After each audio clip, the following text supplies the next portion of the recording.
The plains of Plataea were silent. No banners flopped, no songs were sung. Only the wind moved, whispering through thousands of bronze shields standing motionless beneath the morning haze. Across that open field, the mightiest empire on earth waited. The Persians, conquerors of cities, burners of temples, killers of kings. The horses stomped, their armor glimmered, and their drums rolled like distant thunder. And opposite them stood 10,000 Spartans. Not as defenders this time, but as executioners of memory. For a decade they had carried a ghost, the ghost of Thermopylae. The 300 who had fallen. The king who had refused to kneel. The mountain pass that had become both a tomb and a promise. Now, in this wide plain, that promise would be kept. The Persians saw soldiers, but what advanced toward them were shadows of the dead, men born from grief, trained in silence, marching with vengeance in their breath. Dust rose with every step. Spears gleamed like fire in the sun. The ground itself seemed to tremble as Sparta came for what was owed. At Plataea, the age of empires would shift, and the world would learn that some debts, no matter how ancient, are paid only in blood. If you love stories of courage, vengeance, and the battles that shaped civilizations, stay with us. The war that began at Thermopylae is about to end. The year was 479 before Christ. Greece stood in the edge of destruction. The Persian Empire stretched from the valleys of India to the shores of the Aegean. Its armies had burned Athens, slaughtered cities, and filled the air with smoke and terror. Xerxes, king of kings, believed the conquest complete. He returned to Persia, leaving his trusted general Mardonius behind to finish what had begun at Thermopylae. But Persia had misjudged what had truly happened in that narrow pass. Thermopylae had not been a defeat. It had been a vow. The 300 Spartans and their allies had fallen, but in dying they had lit a fire that would not go out. The Greeks had seen that courage could stand against tyranny, that honor could defy empire. And now, that fire spread through every city of Greece. Sparta mourned its king but did not crumble. Mothers who had lost sons did not break in grief. They sharpened the spears of their younger children. Fathers who buried warriors did not weep. They trained the next generation to fight. Across the land, whispers grew into words, and words into an oath: Thermopylae will be avenged. In Athens, the ruins still smoked, but defiance stirred beneath the ashes. The Athenians rebuilt, gathering what strength they had left, knowing that survival alone was not enough. Greece would not live as a slave beneath Persian rule. In Corinth, in Megara, in the cities scattered across the Peloponnese, messengers carried the call to arms. At the head of this movement stood Sparta. Discipline forged in centuries of war made them the natural leaders of the resistance. The regent Pausanias, young yet resolute, took command. He carried not just the authority of Sparta, but the unspoken will of Leonidas himself. His mission was clear: to end the war his king had died to begin. Meanwhile, Mardonius grew restless. He was confident that the Greeks, divided by rivalries and pride, would never unite. He sent envoys offering peace to Athens and Sparta, riches, freedom, and alliance in exchange for surrender. But his offers met only silence. No Spartan would kneel. No Athenian would trade pride for peace. The Persians waited for fear, but what came instead was fury. Then, in early spring, Sparta moved. Not in haste, not in case, but with the calm precision of judgment. 10,000 Spartan hoplites gathered, their scarlet cloaks rising like blood against the dawn. From across Greece, allies answered the call. Tens of thousands joined them, men from Athens, Corinth, and beyond. City-states that once fought over borders now stood shoulder to shoulder, the shields locking into one wall. For the first time, Greece marched as one. They met in the plains of Plataea, the chosen ground of destiny. It was a wide, open field, perfect for battle, where courage alone would decide the future. There, the Greeks dug in, their camps simple, their spirits unshaken. Across the plain, the Persian host glimmered in gold on silk. Archers, cavalry, and infantry from every corner of the empire waited for command. Mardonius smiled when he saw them. To him, this unity was folly. He had the numbers, the horses, the sky-darkening archers. He believed victory already written. But what he could not see was the quiet strength of men who had already lost everything and come to take it back. Plataea would not be another Thermopylae. It would be its answer. The night before the battle, the Greek camp was silent. No music, no feasting, only the sound of armor being checked, if shields tested against the dirt, if whispers to the gids that know, one else could hear. There was no fear left among them, only a calm that comes when men have already made peace with death. They remembered Thermopylae, the mountain pass where courage had met annihilation, and they swore that Plataea would be the opposite. There would be no last stand this time. There would be victory. Across the field, the Persian camp burned with light. Mardonius and his men celebrated, as if the battle was already won. Wine flowed, drums echoed, and the laughter of soldiers filled the air. To them, the Greeks were broken tribes clinging to lust pride. They had seen Sparta lose once. They had watched Athens burn. They believed that the war was only a matter of crushing what was left. But arrogance is a slow poison. Mardonius didn't know that the silence in the Greek camp was not weakness. It was focus. 10,000 Spartans under Pausanias stood in perfect order, every man trained to obey without question, to fight as one body, one mind. Around them gathered 70,000 Greek allies, men who had laid aside their rivalries to fight for a single purpose. For once, Greece was not many, but one. In the darkness before dawn, the cold wind moved through the camp. The stars hung above them like witnesses. Pausanias walked the line, stopping to look each man in the eyes. He spoke little, for words were not a Spartan weapon. A nod, a steady gaze, a hand and a shoulder, that was enough. He knew what they all knew. This was not only a battle for land. It was a reckoning. The Persians would learn what it meant to fight men who carried not the hope of victory, but the certainty of duty. As the first light touched the horizon, the Spartan lines began to move. Shields lifted, spears lured, armor gleaming faintly in the gray dawn. The sound of 10,000 sandals striking the ground rose like a single heartbeat. Across the plain, Persian scouts spotted the motion and hurried back to their camp. Mardonius ordered his cavalry forward, confident that a sudden charge would scatter the Greeks before they could form up. The horsemen thundered across the field, their hooves shaking the earth, their arrows darkening the air. But when they reached the Greek line, they found no fear, no confusion. The Spartans stood shoulder to shoulder, shields locked, spears forward. Each charge broke against them like waves against rook. The Persians circled, loosing more arrows, trying to provoke a counterattack, but the Spartans refused to move. Hours passed under the burning sun. The Persians grew frustrated. They shouted insults, rode closer, fired again and again. Still, the Greeks waited. Pausanias watched the field in silence. He could see the enemy growing tired. Horses foamed at the mouth. Archers reached for arrows that were no longer there. Even the wind seemed to still, as if waiting for a signal. Then, at the exact moment when exhaustion began to dull the Persian rhythm, Pausanias raised his spear.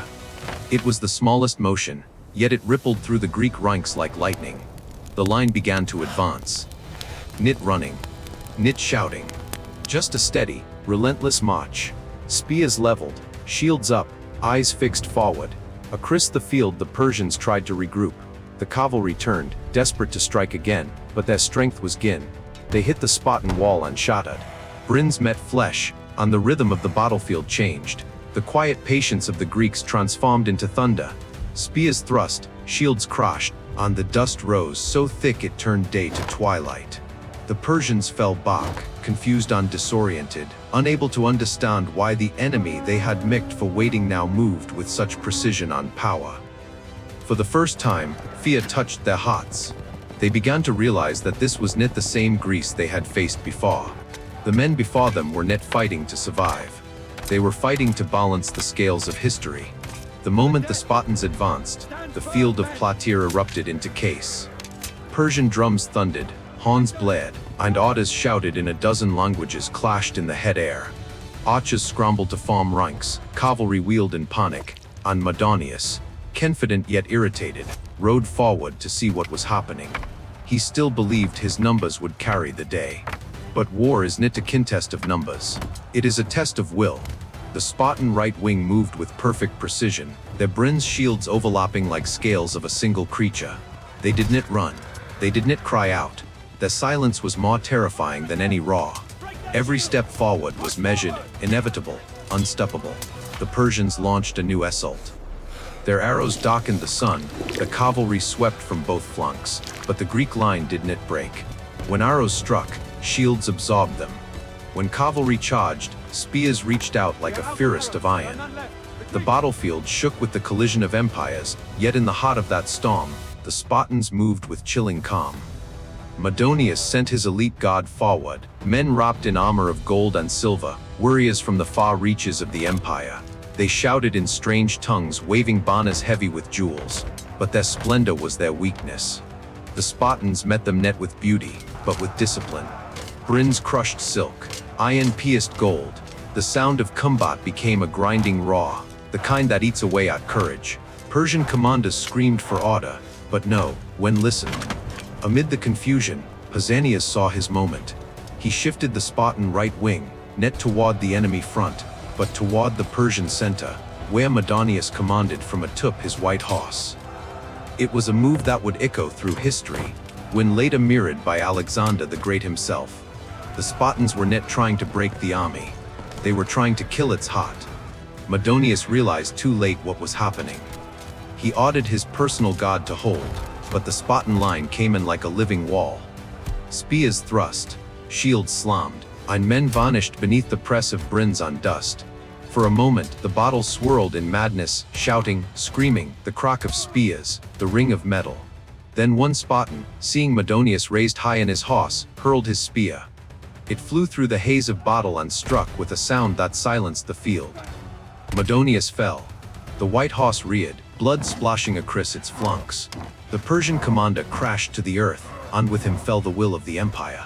For a hot beat, the battlefield froze. Then came the collapse. The Persian line, once so proud, broke like glass under the hammer of panic. Soldiers threw down their weapons. The archers fled. Cavalry turned their horses and trampled their own men in desperation to escape. What had begun as a battle now became a rout. Across the field, Greek war horns bellowed. The Spartans advanced, their formation unbroken, their pace steady. There was no cheer, no exultation, only the measured rhythm of retribution. The Persians ran for their fortified camp, seeking safety behind walls built to protect conquerors. Now those same walls became their prison. Arrows flew from the ramparts, wild and desperate, but the Greeks pressed forward. The Athenians attacked from one side, the Spartans from the other. The gates shuddered under the assault. The sound of shields slamming against wood echoed like thunder. When the gates finally gave way, the Greeks poured in. Inside, chaos ruled. Persian soldiers fought in corners, slipping in blood, stumbling over fallen comrades. Fires broke out, tents collapsed, and the air filled with the acrid stench of burning silk on flesh. The Spartans fought with the cold fury of men fulfilling an ancient promise. Every strike was a memory of Thermopylae. Every fallen Persian was one more debt repaid. The archers in the walls tried to hold their ground, but the Greeks raised shields and advanced beneath the hail of arrows, spears thrusting upward with precision. The camp became a slaughterhouse. Mardonius's banner fell, trampled beneath Spartan sandals. The Persians screamed for their gids, but none answered. The sound that replaced their cries was the deep, resonant call of Spartan war horns. It was not to sing of triumph, it was judgment. When the fighting ended, the Persian camp was nothing but smoke on ruin. Thousands lay dead among the treasures they had brought to flaunt their wealth. The tents that once held gold on silk now held silence. Amid the wreckage, the Greeks found Mardonius's tent still standing. Inside were piles of riches, food, fine carpets, and jeweled goblets. The contrast was stark. The Persians had lived like kings. The Spartans had come with nothing but their armor and a promise. Gold could not buy what they carried. As Pausanias entered the tent, he said nothing. He simply looked at the spoils of empire, then at his warriors, men smeared with dust and blood, and understood what victory truly meant. Outside, the smoke drifted across the field. The sun was high now, glinting in the brinns of fallen shields. Where once the Persian army had stood in splendor, only silence remained. Plataea was no longer a battlefield.